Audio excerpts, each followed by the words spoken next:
As the Ukrainians advance, they attack Russian positions with the support of tanks.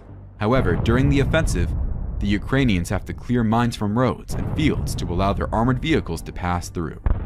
The Russians have created heavily mined areas, and the Ukrainians have to spend a lot of time and effort to breach the minefields. To understand the extent to which the Russians have mined Ukrainian fields and roads, take a look at this video.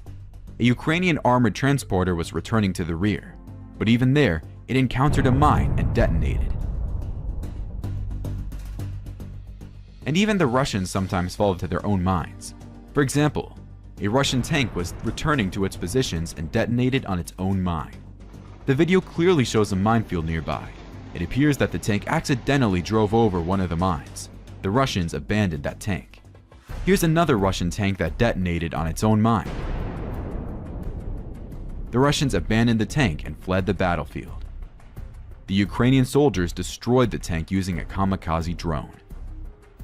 And sometimes, mines behave very deceitfully and unpredictably. In this video, 2 Ukrainian armored transporters are moving along the road. The first one passed through a mined area unharmed, while the second one detonated on a mine. To clear the passages, Ukrainian forces use specialized demining vehicles. The process itself looks very impressive, but takes a lot of time.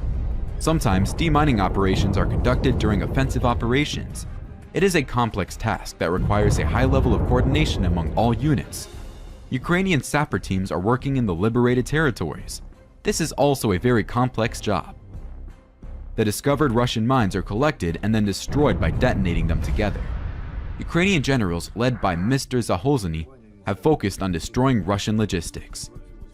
They are destroying bridges and ammunition depots belonging to the Russians. Recently, Ukrainian aviation targeted and destroyed a bridge that served as the route for 70% of ammunition supplies to Russian forces.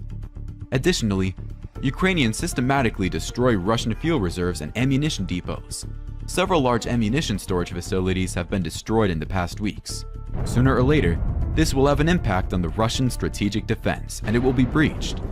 No matter how much military equipment and personnel you have, if you lack ammunition, you will lose.